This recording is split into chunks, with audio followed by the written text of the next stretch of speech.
Fala pessoal, sejam todos muito bem-vindos à edição do Lane Campus, depois de um programa sensacional na semana passada com o Nuno Santos Rocha, em que falamos sobre a atuação do advogado desportivo num dos maiores clubes europeus. Hoje é dia de falar também sobre um assunto sensacional dentro do direito desportivo, um assunto que vem ganhando muito destaque aí recentemente, mas antes de introduzir o tema, dar um oi para os meus convidados. Guilherme, que já é da bancada fixa. Fala, Guilherme, tudo bem? Tudo bom, Pedro? Como vai, galera? Mais um tema interessante aí para a gente discutir, né? Mandar um abraço para Gustavo, um abraço para Letícia e vamos juntos. Isso aí, estamos um pouco desfalcados hoje, Gustavo e Letícia não puderam participar, mas temos um convidado também bem especial, o Lourenço, do Grupo de Estudos de Direito Desportivo da USP, que vem substituir também o Gustavo. Né, Lourenço? Seja muito bem-vindo aqui ao Lane Campus. Opa, boa noite a todos. Muito obrigado, agradeço muito o convite. Estou pronto aí para substituir o Gustavo, o grande Gustavo. Obrigado, Lourenço. Isso aí.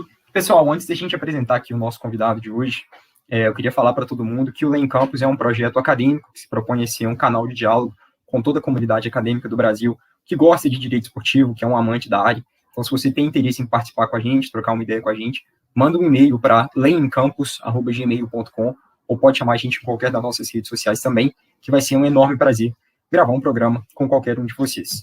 Bom, mas sem mais delongas, vamos ao programa de hoje. É um tema, como eu falei, bastante interessante, que vem recebendo muita atenção dentro do direito esportivo, que são as apostas esportivas. E ninguém melhor para falar com a gente do que o advogado Udo Seckelmann, que a gente já sabe é o maior especialista em apostas esportivas que a gente tem aqui no Brasil. Então, Udo, seja muito bem-vindo e muito obrigado por aceitar o convite do Lane Campus. Pessoal, muito obrigado pelo convite, estou honrado aqui de participar desse programa. Já tenho assistido alguns episódios com vários craques do direito desportivo e vamos lá, vamos bater esse papo aí que vai ser super enriquecedor para o pessoal que tem interesse na área. Udo, antes da gente entrar de cabeça no tema, conta um pouquinho para a gente, por favor, da sua trajetória acadêmica, da sua trajetória profissional, só para o pessoal ter uma noção assim, de onde você começou e onde você está hoje. Vamos lá. Cara, eu comecei como grande parte das pessoas, dos meninos brasileiros, né? Eu queria ser jogador de futebol e desde os 5 anos assim, de idade, aí treinei. Aí quando eu cheguei com 16 anos de idade, eu passei na peneira do Vasco. Eu já era velho, né, para estar começando a ser federado, mas eu passei na peneira, fiquei um tempo lá com o juvenil do Vasco, em 2010, e passei um tempo lá e acabei desistindo, decidi estudar. Eu estava naquela época passando dos 16 para os 17 anos, entrando no ano de vestibular, e eu sempre fiquei na dúvida, sempre tentei levar os dois ao mesmo tempo, estudo e futebol, e acabei optando pelo estudo. Eu não me achava tão bom, na verdade. Eu não acho que eu tinha muitos meninos buscando esse sonho e eu não me achava tão bom, e acabei decidindo ir para os estudos. Aí cheguei com 17 anos e pensei, cara, estou entrando no ano de vestibular agora, não faço ideia do que eu quero fazer. O que eu faço? Eu só sabia que eu queria trabalhar com esporte, com futebol. Aí eu comecei a pensar, comecei a falar com pessoas, que é essa a melhor forma de você descobrir o que você quer, o que você quer trabalhar para o resto da sua vida. E comecei a falar com pessoas que trabalhavam nas mais diversas áreas do esporte. Aí falei com pessoas que trabalhavam em marketing esportivo, pessoal que trabalhava com psicologia esportiva, medicina esportiva, tudo voltado assim para o desporto. E o direito desportivo foi o que mais me chamou a atenção. E naquele tempo, cara, por mais que pareça próximo, 2010, naquela época não tinha quase nada assim de material, né, online. Para você achar algum livro para você estudar, tinha que ralar muito, tinha que procurar muito. Não tinha grupos de estudos na faculdade, então era bem difícil. E eu falei, cara, gostei dessa área aqui, eu vou seguir. Fiz vestibular para direito, pensando em trabalhar com direito esportivo, e já era uma área bem escassa, né? Que era difícil de conseguir alguma vaga. E com 17 anos eu botei como objetivo, porque eu trabalho com direito esportivo, fiz uma listinha de escritórios que trabalhavam com essa área e comecei a buscar. Aí com 18 anos passei para PUC-Rio, foi onde eu sou graduado, e comecei a ir para evento. Com 18 anos fiz curso de direito desportivo, curso de gestão esportiva, todos os eventos que apareciam, eu perguntava para as pessoas dos eventos, tal, comecei a me inteirar sobre o assunto, comecei a conhecer as pessoas e com 20 anos de idade apareceu a oportunidade em algum grupo de Facebook da UFRJ, salvo engano, da FND, apareceu uma vaga de estágio, não falava qual escritório que era, mas falava que trabalhava com direito desportivo internacional. E na hora eu falei, cara, só pode ser o Bichari Mota. E aí eu mandei meu currículo, participei do processo seletivo, passei na entrevista, fiz a prova lá, passei para estagiário no 4º período e estou lá desde então. Isso foi em 2014 e vou fazer 7 anos agora de escritório. Fiquei 2, 3 anos como estagiário, fui efetivado. Em 2019 fiz o Master no ISDE, em Madrid, de Direito Desportivo Internacional. E o resto é história. Estou 7 anos trabalhando nessa área que é completamente apaixonante. E enquanto eu estive lá no ISDE, eu comecei a estudar mais a fundo a questão das apostas esportivas. Na verdade, o que eu trabalho no dia a dia não é aposta esportiva, eu trabalho um pouco com aposta esportiva também, mas o que eu mais trabalho é o direito desportivo, sim. Trabalho com litígio, CNRD, FIFA, CAIS, contrato de trabalho, contrato de imagem, contrato de transferência, contrato de apresentação, todas essas questões que rodeiam o direito desportivo, e comecei a me inteirar mais sobre esse assunto das apostas esportivas a partir de 2019, depois do advento da lei, que a gente vai falar um pouquinho daqui a pouco. Udo, bastante interessante sua trajetória, porque, assim, em primeiro lugar, todos nós, eu creio, alimentamos o sonho de ser atletas, mas você, de fato, chegou a atuar, ainda que nas categorias de base do Vasco, e também você teve um interesse bem precoce, assim, pelo direito desportivo. Eu creio que muita gente começa a ter esse interesse maior lá pelo final da faculdade, às vezes numa pós-graduação, e você já foi para a faculdade com esse interesse, né? Então, assim, bastante interessante mesmo, uma trajetória diferente, mas bem legal. Hildo, para a gente começar esse nosso bate-papo, assim, eu sei que apostas esportivas talvez seja um tema muito novo para muita gente dentro do direito desportivo, que está acostumada a falar de contrato de trabalho, justiça desportiva, intermediação, quando muito. Então, é um tema que gera bastante dúvidas ainda. Então, para a gente, primeiro, estabelecer uma série de conceitos antes de entrar em tributação, modelo de licenciamento, fala um pouquinho para a gente de como é esse histórico legislativo das apostas esportivas no Brasil, porque a gente, de fato, teve uma proibição desde muito tempo atrás, aí veio a Lei 13.756, então fala um pouco para a gente como está a nossa situação e o atual panorama regulamentar que a gente tem nos dias de hoje, por favor. Perfeito, Pedro, vamos lá. O primeiro ponto é que a aposta esportiva pouco tem a ver com direito desportivo, na verdade, né? A aposta esportiva, quando você fala, é aposta esportiva, então vai ter alguma coisa a ver com direito desportivo, mas não é exatamente assim, né? A aposta esportiva toca em diversos ramos do direito, por isso que foi um desafio também para mim, quando eu comecei a trabalhar mais sobre isso, pesquisar mais, estudar mais, tanto no Brasil quanto lá fora, sobre esse assunto. Eu comecei a ver que, cara, isso que toca em direito administrativo, direito penal, direito civil, direito societário. Então, são vários ramos diferentes que você acaba tendo que acaba tendo que evoluir como advogado também, para você entender tudo que está acontecendo, né? Mas vamos lá. O primeiro ponto é do ramo de direito penal, na verdade, que a gente tem que, para começar, quero trabalhar com aposta esportiva. O que eu tenho que saber? A primeira coisa que você tem que saber é pegar a lei de contravenções penais, que é um decreto-lei dos anos 40, e pegar o artigo 50, que fala que explorar ou estabelecer jogo de azar no Brasil é proibido, é uma contravenção penal. Tá? Então tem lá, no parágrafo 3º, tem as definições do que é jogo de azar, quais são os jogos de azar que são proibidos. Aí você vê lá, o primeiro ponto, que é o mais importante, que é esse que a gente tem que botar na cabeça e fixar bem. O jogo em que o ganho ou a perda dependem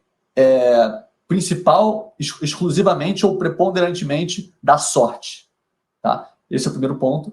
Depois, as apostas de corrida de cavalo em locais não autorizados e apostas sobre outras competições esportivas. Tá? Então, o primeiro passo que a gente tem que entender jogo de azar uma visão macro de jogos variáveis de azar, bingo, jogo do bicho, cassino, aposta esportiva, etc. Tudo isso está dentro de jogo de azar. pela legislação brasileira. Tá? Então, contravenção penal. Isso durou mais de 70 anos. Okay? Isso porque eu não vou querer entrar aqui em motivo histórico, porque a lei é assim, porque a lei é assado, mas basicamente porque naquela época era mal visto na sociedade você ganhar dinheiro a partir de atividades ociosas, você ganhar dinheiro em algo que não fosse o seu trabalho. Tá? Então, se você ganhar dinheiro com apostas, isso era mal visto. E também tinha questão da manipulação de resultados de eventos esportivos que buscavam proibir. Mas esse era o panorama que tinha. Aí agora a gente passa para 2018, passam mais de 70 anos com essa proibição. Chega 2018, uma lei que é do final do governo Temer, que, na verdade, a lei é a 13756 de 2018, foi de dezembro de 2018, ela buscava dispor sobre a destinação da arrecadação de loterias para o Fundo Nacional de Segurança Pública e outros assuntos, promoção comercial, etc. E lá no final da lei, eles legalizam as chamadas apostas de cota fixa relativas a eventos de temática esportiva, que são as apostas esportivas, né? Então, o panorama qual ficou? Jogos de azar continuam proibidos no Brasil, mas as apostas de cota fixa relativas a eventos de temática esportiva são legalizados. Tá? Aí o que acontece a partir de então? O que a lei fala? É uma lei muito simples, é uma lei que eu acho, ao meu ver, fraca, tem que melhorar um pouco alguns aspectos que podem prejudicar a nossa regulamentação, mas é uma lei que disse o seguinte: eu estou legalizando as apostas de cota fixa. O que são apostas de cota fixa? São as apostas nas quais o apostador, ele, no momento em que ele faz a aposta, no momento que ele efetua a aposta, ele bota o dinheiro ali, ele sabe quanto que ele pode ganhar de retorno. Então, isso é aposta de cota fixa e apenas relativas a eventos de temática esportiva. Então, aí a gente já tem uma restrição, uma boa restrição, na verdade, do que pode e o que não pode. Então, a gente tem todos os jogos de azar e aposta esportiva pode, mas só se ela for de cota fixa. Tá?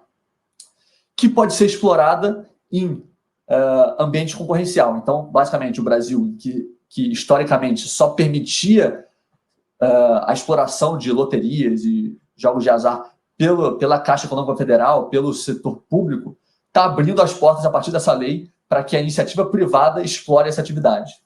Ok? E diz também que é um serviço exclusivo da União. Ok? Então, para você explorar, você, enquanto pessoa, uma pessoa jurídica de direito privado, você precisa de uma licença emitida por um órgão público para você explorar essa atividade das apostas de cota fixa. Tá? E na lei fala também que, eu estou legalizando a atividade, mas vai ter uma regulamentação que vai ser feita pelo Ministério da Economia para regular efetivamente essa atividade. Tá? Então, e o Ministério da Economia terá 2 anos, prorrogáveis por mais 2 anos, então 4 anos, para regular essa atividade. Ok? Então, nós estamos no 3º ano e a atividade ainda não foi regulamentada efetivamente. Tá? Então, esse é o lugar que a gente está. A gente está num lugar onde jogos de azar ainda são proibidos, apostas de cota fixa, as apostas esportivas, são permitidas, só que elas não são reguladas, então elas não podem ser exploradas por ninguém da iniciativa privada nesse momento. Tá? Então, esse é o panorama, é aqui que a gente se encontra hoje. De fato, é uma situação tanto quanto sui generis, né, Udo? Porque a gente deixa de estar num limbo regulatório em direção a uma regulamentação específica, mas a gente ainda não chegou nessa regulamentação. Então, ainda temos cenas aí para os próximos capítulos. Lourenço, por favor, faça a sua pergunta aí, nosso convidado de hoje também. Udo, boa noite novamente. O que eu queria te perguntar é o seguinte: a gente tem, no Brasil, já existe um mercado de apostas, através dos sites de apostas, né? Tem uma infinidade aí, passam na TV propagandas desses sites, então já existe um mercado. O que eu queria saber é o que você entende, como você entende que esse mercado vai se expandir, como você entende o quão consolidado esse mercado já é e qual que é o potencial de consolidação a partir do ponto que a gente já está. Então, em síntese, o quão consolidado é o mercado e qual que é o potencial de ganho dele aí em adeptos das apostas. Perfeito, Lourenço. Vamos lá. O mercado já é, na verdade, consolidado em grande parte do mundo. Assim, mais de 70%, 80%, salvo engano, do mundo já tem as apostas esportivas legalizadas em seus territórios. Tá? Então, assim, e mesmo se não fosse assim, isso não impediria o brasileiro de fazer apostas online, como está ocorrendo hoje. O Brasil, por diversas vezes, tentou proibir essa atividade, tá? Mas não conseguiu. Então, se você não pode contra eles, junte-se a eles. O Brasil fez essa lei, está regulamentando a atividade, porque sabe que movimenta bilhões e que é uma fatia para si. Então, o primeiro ponto a se observar aqui é que o interesse é primordialmente político, tá? Para você arrecadar imposto. Okay?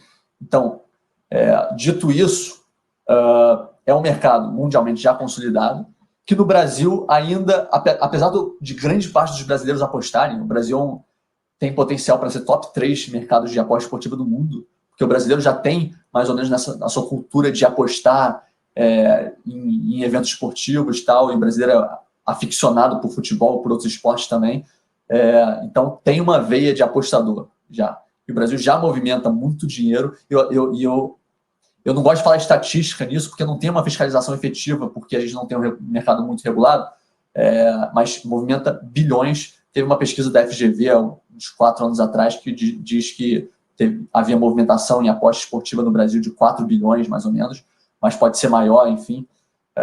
Então, já é um mercado que existe e movimenta muito dinheiro. Tá? Então, esse é o primeiro ponto. O segundo ponto é que, com o mercado efetivamente regulado, você atrai mais as empresas para virem para o Brasil. Tá? Eu converso com muita gente que são apostadores, eu converso com muita gente que são operadores de apostas, que são as empresas de apostas, e eu tento ouvir os dois lados principais desse ecossistema, né? Quais são os anseios do apostador, o que está faltando na regulamentação brasileira para melhorar o ambiente para o apostador, o que está faltando para melhorar o ambiente para o operador de aposta, o que está acontecendo aqui. E todo mundo quer uma regulamentação, tá? Isso aí é unânime, todo mundo quer um mercado bem regulado, só que você não pode regulamentar de uma maneira às coxas, só por regulamentar, tá? Porque talvez a gente possa entrar nisso um pouco mais na frente, mas tem a questão da taxa de canalização, porque quando você tem um mercado que hoje é preponderantemente, eu não gosto de falar ilegal porque não é exatamente legal, mas é um mercado que não é regulado, não é efetivamente legalizado, não é explorado efetivamente aqui no Brasil, a gente tem 100% desse mercado num mercado ilegal, um mercado não licenciado. Então, o objetivo da regulamentação é trazer esse mercado que já existe para o mercado licenciado, que pague impostos, que cumpra as burocracias, que siga as regras e assim gere dinheiro para o Brasil, para os clubes de futebol e gere empregos, gere impostos para o Brasil. Tá? Então, esse é o panorama mais ou menos que a gente tem que regular de maneira efetiva. Não é fácil regular. Tá? A gente tem que... A tecla que eu sempre bato nesse assunto é que a gente tem que observar os outros países, porque qual é a vantagem da gente ser um dos últimos países a regulamentar isso? É que a gente pode olhar para todos os outros países e falar, você fez isso certo, você fez isso errado, você fez isso certo e errado. E você trazer as coisas boas que foram feitas por esses outros países. Tá? Então, você trazendo uma regulamentação boa, isso é bom para todo mundo. Por quê? Apostador, vamos analisar o mercado hoje. O apostador, se eu abro aqui o site eu tenho conta na Bet365, por exemplo. Eu posso abrir agora o site, fazer uma aposta em menos de 1 minuto.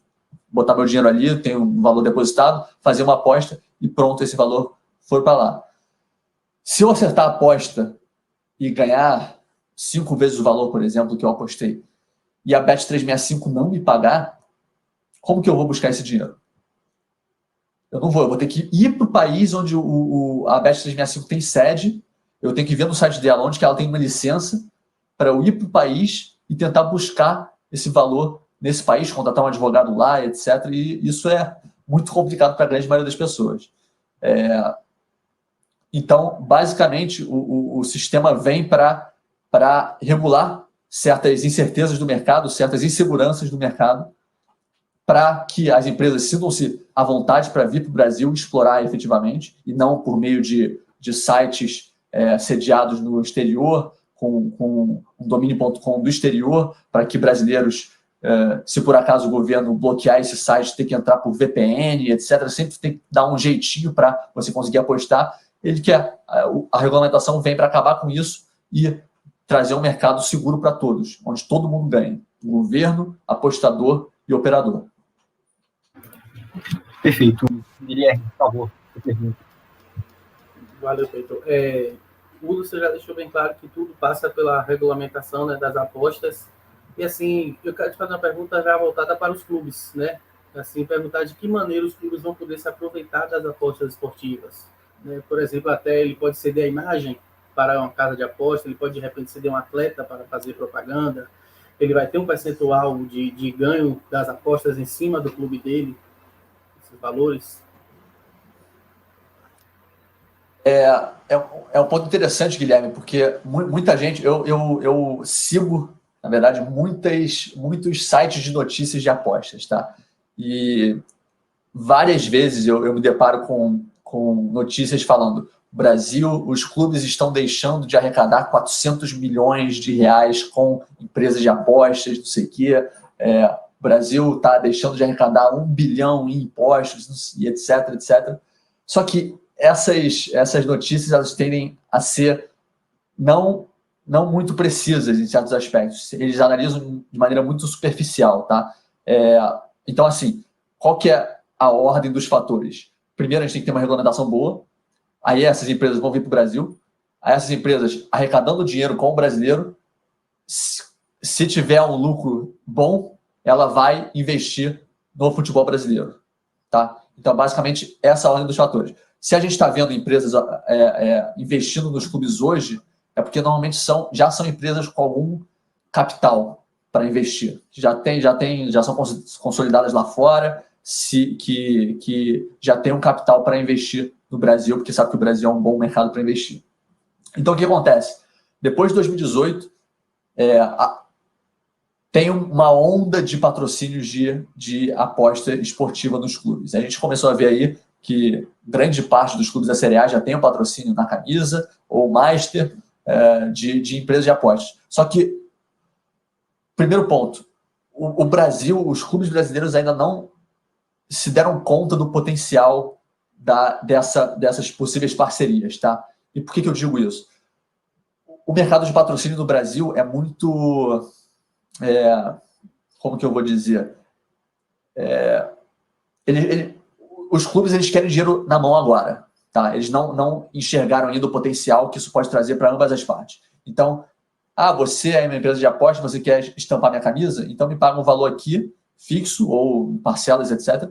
E eu vou deixar você estampar minha camisa, você vai ter visibilidade para o seu público-alvo, que é quem assiste futebol, vai ver a sua empresa na minha camisa, e você vai conseguir clientes com isso. Só que existem diversos outros tipos de parcerias que podem ser explorados a partir disso, tá? Por exemplo, eu já vi, eu trabalhei e vejo contratos de patrocínio entre clubes e empresas de apostas, e tem diversas formas de você monetizar isso. Um exemplo disso, que está vendo na cabeça agora, por exemplo, o número de cadastrados. Por exemplo, o Vasco tem patrocínio da NetBet. O Vasco, ele faz propaganda nas redes sociais da NetBet. Se o Vasco conseguir novos cadastrados para a NetBet, a partir do link que ele disseminar pelas suas redes sociais, a cada novo cadastrado, o Vasco pode estipular um valor, sei lá, R$100 por novo cadastrado da NetBet, vai para os cofres do Vasco. Então, se a NetBet conseguir 1.000 novos cadastrados a partir das redes sociais do Vasco, o Vasco ganha 100 mil reais de parceria. Outra forma de monetização, que chama Revenue Share. Se o Vasco conseguir 100 mil cadastrados e cada um desses cadastrados depositar R$100 na plataforma da NetBet, o Vasco vai ganhar um percentual desse lucro que a NetBet teve.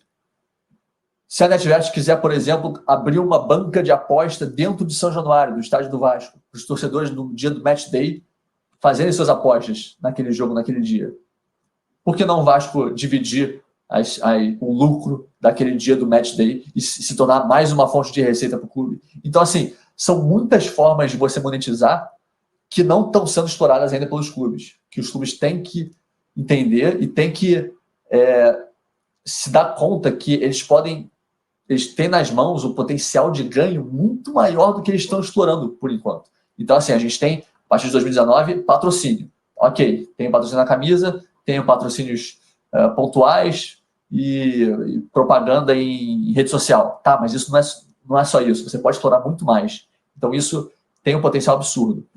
Segundo ponto, na lei 13756, tem um dispositivo que diz que as empresas, os operadores de apostas esportivas vão ter que passar um percentual da sua arrecadação para os clubes de futebol especificamente, que cederem a sua imagem para a exploração, para a execução da loteria esportiva, da aposta de cota fixa.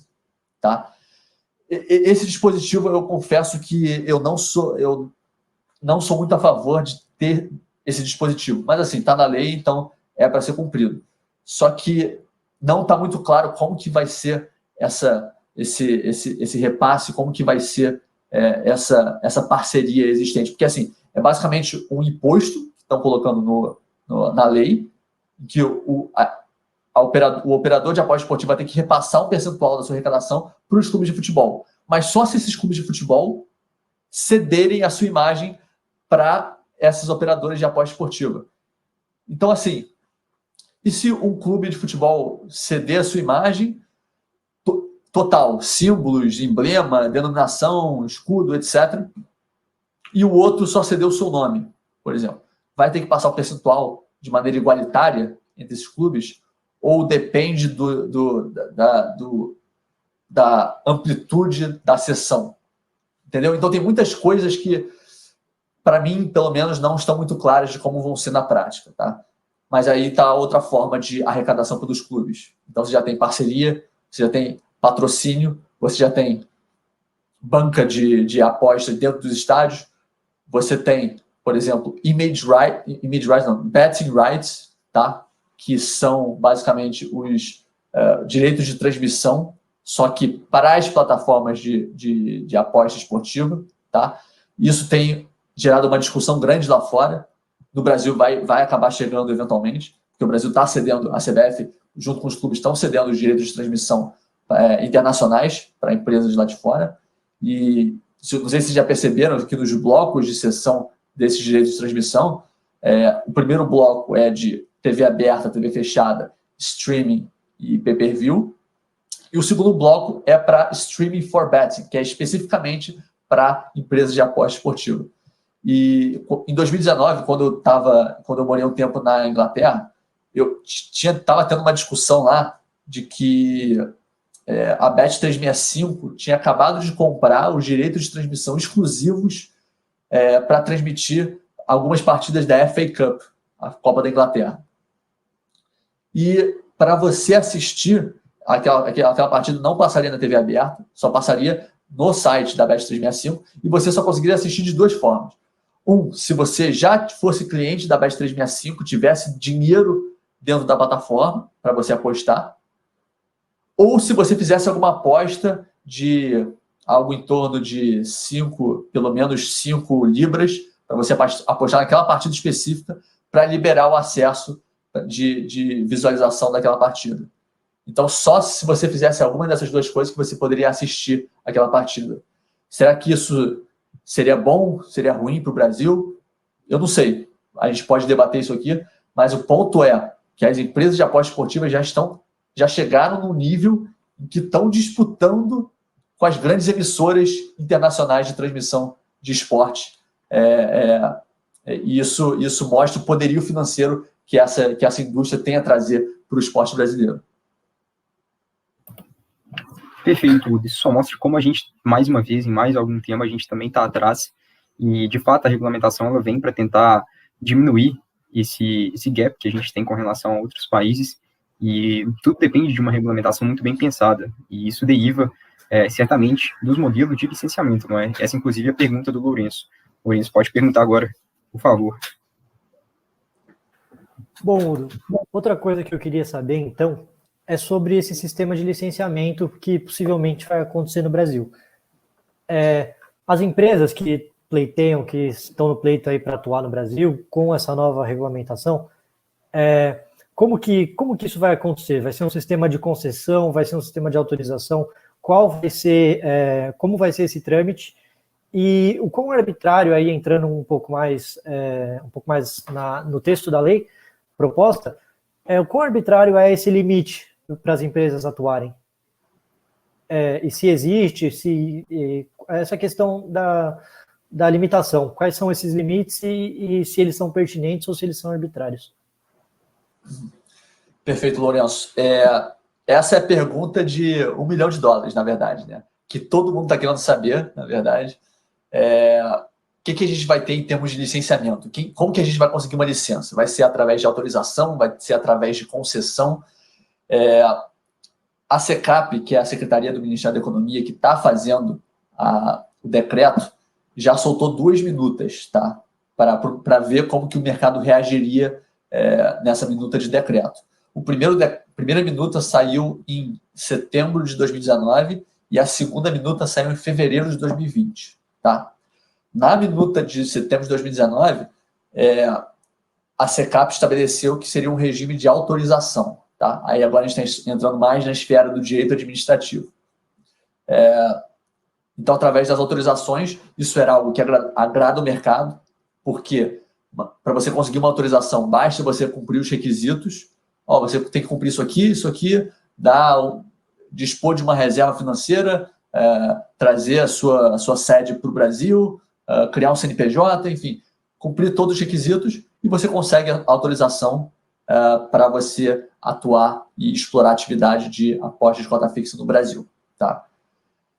Aí, nesse meio tempo, entre setembro e fevereiro de 2020, a Procuradoria-Geral da Fazenda ela deu um parecer falando que não seria possível a regulamentação sair com o regime de autorização, porque, pelo que estavam querendo fazer, pelo regime de autorização, você não poderia impor penalidades específicas para os operadores que não cumprissem os requisitos, tá? Então, só tinha a opção de você conceder licença e você retirar a licença. Isso foi basicamente o que a PGN falou. PGFN, perdão. Aí o que a SECAP fez? Ela mudou o seu decreto e estabeleceu um regime de concessão através de uma licitação. Então, para você conseguir uma licença, você teria que passar por um regime por uma licitação, modalidade de concorrência. Aí a gente está entrando mais na esfera do direito administrativo, para você conseguir aquela licença. A gente sabe como licitação é um processo muito mais burocrático, muito mais demorado para você conseguir uma licença. Isso pode acabar afastando certos operadores de explorar a atividade de apostas de cota fixa aqui no Brasil, tá? Então, pela visão do mercado, como está na minuta hoje, que é a parte da concessão, isso não seria bom para o mercado, tá? Isso afastaria muitos operadores e isso não é visto com bons olhos, porque você não estaria fomentando a competitividade no mercado como ocorreria em um sistema, um regime de autorização, tá? Então, o panorama hoje estamos caminhando para um sistema de concessão. Porém, eu já ouvi algumas pessoas do meio falando que a SECAP pode mudar de novo para autorização. Nós estamos torcendo para que isso aconteça na próxima minuta, mas não tem nenhum tipo de garantia em relação a isso, só rumores do meio, tá? Desculpa, Lourenço, eu acho que eu esqueci a outra pergunta. Tinham 2 perguntas e eu esqueci a limitação, né? Você falou da limitação, verdade. Limitação, nessa questão da limitação, eu não sei se eu entendi direito, mas você me corrige se eu estiver errado, tá? Porque quando você fala de limitação, eu entendi de duas formas. A primeira forma é a limitação de operadores. Quando a SECAP emitiu a segunda minuta de fevereiro de 2020, ela falou que talvez eles impusessem um limite de 30 operadores de apostas no Brasil. Tá? Então, isso foi algo que não está no decreto, mas isso foi informado, tá? Isso não está na lei também, e isso começou a gerar perguntas no mercado. Por que 30? Tem um motivo para chegar a esse número? Tem que ter algum tipo de... Nem que seja uma fórmula matemática para mostrar que o Brasil só vai, não sei, conseguir fiscalizar 30 empresas no primeiro momento. Depois a gente vê. Não, foi só falar, vamos conceder 30 licenças. E é isso. Então isso gerou muitas perguntas no mercado. Por que 30, não 50 e não 10? Então a gente está esperando para ver o que vai acontecer efetivamente. Eu conversando com várias pessoas do meio. As pessoas estão relativamente tranquilas, acham que não vai ter uma limitação, tá? Mas nós, como advogados, temos que ser sempre receosos com certos aspectos. Quando a gente for falar para o cliente, a gente recebe ligação de operadores de apostas que querem falar, eu quero ir para o Brasil, quero trazer minha operação para o Brasil, como é que eu faço? Fala, talvez a gente tem que alertar o cliente, a gente está aguardando uma regulamentação e talvez tenha um limite de 30 licenças, tá? Mas só eu deixo você alertado. Não sei se isso vai acontecer mesmo, mas a gente está aguardando para ver o que vai acontecer. O segundo aspecto de limitação que eu entendo é algo que eu escrevo num artigo que eu publiquei no site do escritório, que é sobre a limitação dos jogos que vão ser oferecidos no Brasil. Por quê? Grande maioria dos operadores que operam no estrangeiro e operam também no Brasil, oferecem suas apostas no Brasil, eles não exploram só aposta esportiva. Eles exploram várias outras apostas. Cassino, jogo de cassino, que é muito relevante para esses sites. Eu acho que às vezes tendem a ser até mais, eles arrecadam até mais com um cassino do que com aposta esportiva. Corrida de cavalo, bingo, blackjack, enfim, tem vários jogos que esses sites oferecem. Tá? Então, vamos lá. Vamos supor que a Bet365 queira vir para o Brasil.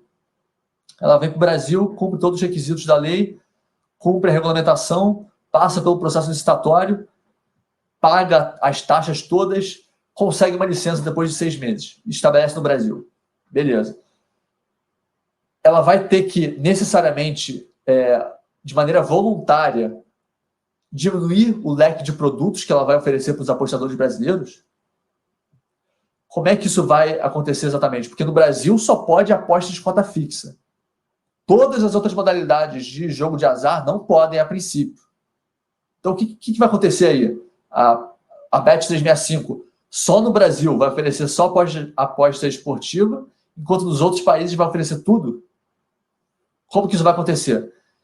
E se a empresa, por exemplo, a Sporting Bet, decidir não vir para o Brasil? Eu vi a regulamentação do Brasil, vi que a taxa de tributação está alta, não gostei do sistema de licenciamento, está muito complicado vir para cá, não vou conseguir manter minha operação lá de maneira lucrativa, então vou manter aqui minha operação no estrangeiro e oferecendo para o brasileiro através do mercado cinza. Quem quiser acessar meu site, se alguém por acaso no Brasil bloquear meu site, acessa por VPN e eu fico assim. A Sporting Bet vai poder oferecer todos os produtos, porque ela está no mercado cinza, ela está lá fora, então não precisa se adequar à legislação brasileira. Enquanto a Bet365, que cumpriu tudo, vai poder oferecer só aposta esportiva. Será que essa limitação é boa para o mercado? Será que a gente está explorando o potencial dessa indústria de gambling como a gente poderia? Então, são questionamentos que a gente faz que a gente aguarda um desfecho melhor, que o Congresso Nacional veja isso e fale, realmente, eu acho que a gente tem um potencial absurdo nas mãos que a gente está limitando de maneira voluntária, que não tem sentido a gente limitar. Se a gente está permitindo a aposta de cota fixa, por que não permitir esses outros jogos? É muito melhor você regulamentar essa atividade de maneira total e completa do que você falar, eu vou regulamentar isso aqui, esse jogo de azar específico, mas esses outros jogos eu vou fingir que não existe. Ninguém está explorando, ninguém vai fazer nada. Não é assim. Então, acho que a gente tem que regular tudo, tá? Já tem projetos de lei tramitando no Congresso Nacional para liberar outros jogos de azar, jogo do bicho, jogo de cassino, bingo, videocassino, etc., várias modalidades. E a gente tem uma oportunidade nas mãos de melhorar a nossa indústria e melhorar essa regulamentação para não regular apenas a aposta esportiva, mas regular todos os outros jogos de azar. Que eu nem gosto de chamar de jogo de azar, tá? Mas eu também não gosto de chamar de jogo de fortuna. Vocês veem como culturalmente nós brasileiros a gente tende a ver de maneira negativa essa questão dos jogos de azar, né? Do gambling. Jogo de azar. Quem quer jogar algum jogo que te traga azar? Então, slot machine. Como que a gente traduziu o slot machine para o Brasil? Máquina caça-níquel, máquina que vai comer seu dinheiro. Então, assim, são várias questões culturais que a gente começa a observar que a gente tem que mudar com o tempo. Mas nesses projetos de leis que eu já li também, eu sempre sou receoso em falar para as pessoas, leiam o projeto de lei, leiam para vocês se interarem sobre o que está sendo regulamentado, etc., porque pode não dar nada, pode ficar um projeto de lei que vocês estudam e depois não viram lei que vocês estudaram à toa. Então, assim, mas nesse projeto de lei, ao invés de chamar de jogo de azar, chamam de jogo de fortuna. Que eu também não gosto de chamar de jogo de fortuna, porque você dá uma noção de que eu vou jogar isso aqui, eu vou ficar milionário também. Então, assim, eu sou a favor de dar um outro nome, eu sou a favor de tentar... Por isso que vários artigos meus, ao invés de falar jogo de azar, muitas vezes eu falo gambling, falo jogo, mas jogo também tem uma conotação... Jogo, na definição brasileira de jogo, também é muito ampla. Então, eu fico sempre com receio de falar isso. Mas, enfim, isso aí, eu estou divagando muito. Mas, enfim, em termos de limitação, eu acho que são esses dois pontos que a gente tem que observar para a gente não limitar o nosso potencial. Perfeito, Uda. Até mesmo porque, se a gente limita assim, o leque de jogos de azar, no caso, assim, o leque de possibilidades que uma empresa, uma operadora tem para oferecer no Brasil, a gente fatalmente vai reduzir a margem de lucro que essa empresa tem e, consequentemente, isso vai afetar as odds das próprias apostas esportivas. Então, é um efeito backlash do próprio mercado que acaba que vai se prejudicando. Mas, enfim, a gente já está caminhando para o final, Udo, e uma última pergunta que eu queria fazer para você, e que eu acho que a gente não pode deixar de fazer, porque certamente é o principal interesse por trás da regulamentação das apostas esportivas, que é a tributação.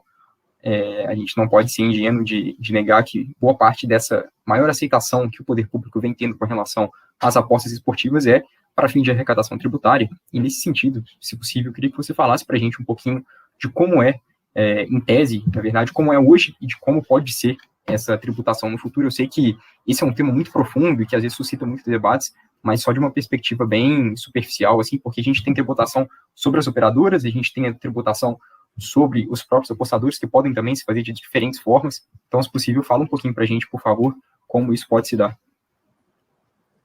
Perfeito, Pedro. Na verdade, tributação, eu costumo falar que é o ponto crucial da regulamentação, tá? Como eu falei, a gente toca em vários ramos do direito e eu não sou tributarista. Então, eu fico com medo que meu amigo Bruno Coraci, que é o presidente da ANDD Jovem, que é o tributarista, que eu falo bastante sobre esse assunto, tiro dúvida com ele, vai me puxar a orelha se eu falar alguma besteira aqui. Mas, de maneira bem breve, para não me complicar, tem a regulamentação está vislumbrando duas tributações, tá? A tributação sobre o operador e a tributação sobre o apostador, tá? E quando eu analisei a lei, analisei a regulamentação, analisei como eram outros mercados, eu tive cuidado também de perguntar para as pessoas interessadas diretamente nisso. Para o apostador, você acha que está sendo tributado corretamente? O operador acha que está sendo tributado corretamente? Então, a gente tem que sempre ouvir as duas partes para você formar a sua opinião, tá? Então, o primeiro ponto aí, que de maneira bem sucinta, quais são as discussões em termos de tributação que está ocorrendo? Primeiro, a tributação sobre o operador. Tem duas formas de tributação sobre o operador que são adotadas no mundo, tá? A tributação sobre o turnover e a tributação sobre o GGR, que é o Gross Gaming Revenue. Tá? O que é tributação sobre turnover? Tributação sobre turnover é tudo que entra na empresa de apostas vai ser tributado. Então, se eu e Pedro, a gente abriu uma empresa de apostas e a gente abriu as apostas para essa rodada do Campeonato Brasileiro. E a gente arrecadou nessa rodada R$1 milhão. Nós vamos ser tributados em R$1 milhão, um percentual sobre esse R$1 milhão. Essa é a tributação sobre turnover. Como que é a tributação GGR? É tudo que entra na empresa de apostas, menos os prêmios que você distribui para os apostadores que acertaram aquele prognóstico esportivo, tá? Então, se eu e Pedro, a gente recebeu R$1 milhão em apostas nessa rodada e a gente distribuiu R$800 mil para os apostadores que acertaram o prognóstico esportivo, nós vamos ser tributados sobre os 200 mil, que foi a nossa margem de lucro efetiva, tá? Então, essa é a tributação. Pela nossa lei, que a nossa lei é falha em vários aspectos, inclusive nesse, a nossa lei adotou um sistema de turnover, tá? Está caminhando para o sistema de turnover. E se a gente analisar as práticas internacionais, as que mais deram certo foram as práticas que adotaram o GGR, que são mais benéficas para os operadores e, consequentemente, para o apostador, que, como o Pedro bem disse, no final das contas, é o consumidor final que vai acabar pagando essa conta, tá? Mas não satisfeito em tributar do turnover, a nossa lei também dispõe sobre a tributação sobre o apostador, que vai ser uma tributação imposto retido da fonte, no valor de 30% a partir de ganhos superiores a R$ 1.900. Tá? Então, apostadores que ganham mais de R$ 1.900 vão ser tributados em 30% desse valor. Então, vamos analisar. O operador está sendo tributado sobre o turnover. Então, ele vê isso e fala, cara, eu estou sendo tributado para caramba aqui, então não vou conseguir oferecer uma odds, uma probabilidade alta para o apostador, que ele possa ganhar bastante dinheiro, porque eu tenho que aumentar um pouco o meu lucro para eu conseguir pagar os meus impostos. Então, ele acaba revertendo indiretamente o imposto que o operador já paga para o apostador. E, além disso, o apostador também é tributado com imposto retido na fonte de 30%. Por que eles fizeram isso? Por que 30%? Na verdade, esse 30% é como o Brasil tributa as loterias convencionais, como a Mega Sena, por exemplo. Então, se eu ganhar na Mega Sena, a Caixa vai reter 30% na fonte do meu prêmio. Tá? Só que eles copiaram isso e colaram para a aposta esportiva. Só que não pode acontecer isso, porque, enfim, eu não vou entrar em detalhes aqui, apesar da nossa legislação ter estabelecido a aposta rota fixa como modalidade lotérica, não é uma loteria convencional. Então, ouvindo os anseios dos apostadores, por exemplo, eu ouço muito o que o pessoal da ABAESP, que é a Associação de Apostadores do Brasil, falam, o que eles anseiam, é que eles querem ser tributados como investidores de bolsa de valores. Por quê? Porque o ganho e perda de aposta esportiva é muito frequente. Então, eu posso, por exemplo, em um dia, ganhar R$5 mil em apostas, mas no mesmo dia perder R$10 mil em outras apostas. Então, por essa lei, eu não só vou ter R$5 mil de prejuízo, como eu vou ser tributado sobre os R$5 mil que eu ganhei, em 30%. Então, assim, é um ônus muito grande que o pessoal está botando no apostador. Então, quando você bota esse ônus grande numa regulamentação que ainda não se estabeleceu, você coloca na equação operador que analisa isso e vê, cara, a minha tributação está muito alta, então acho que eu nem vou para o Brasil. E o apostador que vê isso, vê as operadoras que vierem para o Brasil, o operador vai olhar e vai falar, cara, essas odds primeiro não estão muito boas, porque eles são obrigados a fazer isso, porque ele tem uma tributação muito alta neles. E, além disso, se eu apostar nesse operador aqui, que está no Brasil, eu vou ter que pagar 30% retido na fonte, porque eles são obrigados a fazer isso. Então, por que não continuar apostando em empresas lá de fora, que não vieram para o Brasil, e estão atuando no mercado cinza? Eu vou continuar operando nesse mercado, vou continuar apostando nesse mercado. Então, por isso que eu falo que você regulamentar não significa que o mercado vai gerar milhões e milhões para os clubes brasileiros, vai gerar milhões em impostos, etc. Significa só que você está regulamentando uma atividade, mas se você regulamentar mal, a atividade continuará atraindo os apostadores para o mercado cinza. Tá? Que é o que aconteceu com Portugal. A taxa de canalização de Portugal é mais ou menos ali nos 50%. Eles conseguiram trazer metade só dos apostadores para o mercado licenciado. E o resto todo, a metade dos apostadores de Portugal, continuam apostando em empresas estrangeiras. Então, são questões que a gente tem que sempre observar. Essa questão de tributação, a tributação, a taxa de canalização, na verdade, ela é inversamente proporcional à taxa de tributação. Então, se por acaso o Brasil adotar um sistema de 0% de imposto, todo mundo pode vir para cá, não vai pagar imposto nenhum. Aí a taxa de canalização vai beirar o 100%, porque as empresas lá de fora vão vir para o Brasil, querem ser regularizadas e não vão pagar nada de imposto, então, vale muito a pena ir para o Brasil. Aí a taxa de canalização do Brasil vai lá para o alto. Mas se o Brasil começar a abrir o olho, isso aparece muito, eu acho que eu vejo semanalmente notícias de proposta de projeto de lei no Congresso Nacional falando de percentual de arrecadação de empresas de aposta esportiva vão ser destinadas para a saúde, percentual das apostas esportivas vai ser destinado para a educação, vai ser destinado para o Covid, vai ser destinado para não sei o quê. Você vai acabar afastando essas empresas. No Brasil, a gente acha que trazer as apostas esportivas para o Brasil vai ser a solução de todas as mazelas sociais do Brasil. A gente vai pegar muito dinheiro, vai investir em educação, vai investir em saúde e vai melhorar bastante o Brasil. Mas não pode ser assim. A gente tem que fazer um terreno fértil para que essas empresas queiram vir para o Brasil e depois disso a gente vai começar a ver os benefícios que isso vai trazer para o Brasil. Arrecadação de imposto, geração de emprego, sistema de resolução de litígios envolvendo apostas, investimento em clube de futebol, em esporte brasileiro, etc. Mas isso só se a gente tiver uma regulamentação boa. Perfeito, Udo. Pessoal, é isso. A gente até estourou um pouquinho do tempo, mas quando o tema é bom, a gente nem vê passar. Então, muito obrigado para todo mundo que participou. Lourenço, muito obrigado também a você. Já se sinta em casa para participar com a gente aqui do Len Campus mais uma vez. Com certeza, muito obrigado aí pelo convite. Um agradecimento especial para o Gustavo, que me deu essa oportunidade junto com vocês e não está aqui presente. Muito obrigado, gente. Muito obrigado, Udo, pelos esclarecimentos. Udo, muito obrigado também. Assim, para a gente foi sensacional. Tenho certeza que apostas esportivas é um tema que suscita muito interesse. Para mim é um tema bem interessante. Eu venho lendo bastante sobre isso. Então, muito obrigado por ter aceitado o convite. Foi sensacional.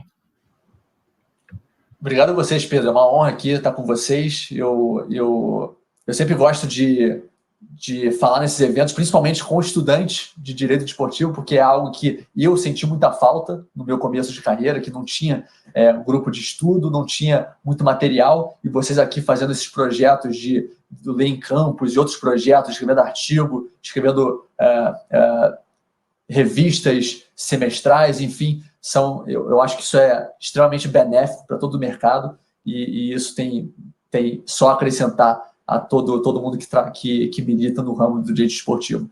Estou à disposição, quando vocês querem me convidar mais uma vez, estou à disposição, fiquem à vontade e obrigado de novo pelo convite. É isso, pessoal. Então, muito obrigado a todos e até mais um Len Campus a semana que vem.